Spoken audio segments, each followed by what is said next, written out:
now we go to tribute to my father. So my winery, so I grew up in a farm for 300 years.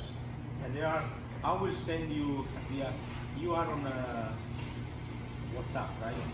Some pictures. So because, so my family go back. I've seen you on the tractor before. Yeah, but I really, I could, I could, when I was, my kids were good, I would go around. And so my family, I was the last one to be born in this estate for 250 years. 150 years before the unification of Italy, 150 years before. So my great-great-great-grandfather, I never met my great-grandfather, I grew up with my grandfather. My cousin, relatives, so that's what I learned, because nobody left anything written. We just about talking to your next generation, that's what we grew up. So my father, of the 5 kids, was the one that really, he was the one who killed animals. It means killed not the chicken, but talk about even the cow, because but not, it was mainly the pigs and the goat and pecore, whatever. And then he used to make, specialize in make prosciutto, sausage, salumi. That was very important, because if you, a long time ago, which is also throughout of Italy, especially central south, actually Veneto, if you make a sausage, make prosciutto, and you make some mistake, you have to throw away.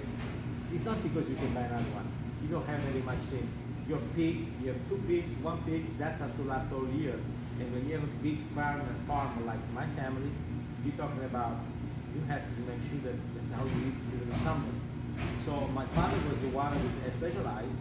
And so when I went to the school, he came with the lambretta, with the hat, with the cigar, cigarette.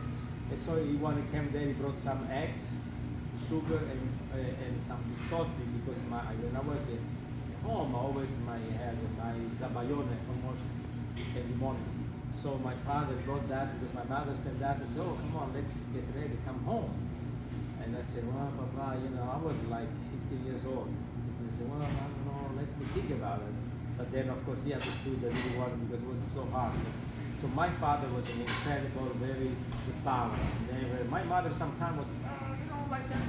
My father is like, okay, very quiet, all right, let's go, So my father, and he was the one that really, why I'm in the wine business.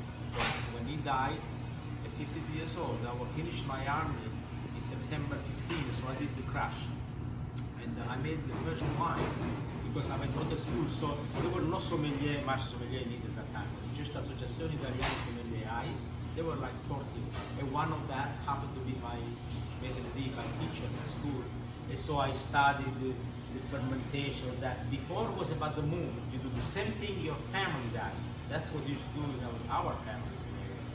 Me, I checked, and I said, well, we let it go down to 0 the sugar level. So I made the wine, and 2 of my uncle knew wine, because one had a business, was in the gold business, so he was always drinking. I talk about 75, 77, always drinking good wines, Nello, Barolo at that time. So, and he came and I let him try my wine that I made it, and said, wow, our family never did this good wine. He was about over 50, I was 20. So to do that one gave me a little bit, some kind of self-confidence from a small farmer, right?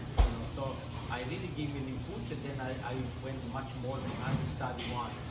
And then my major when I was at school, wines of Italy.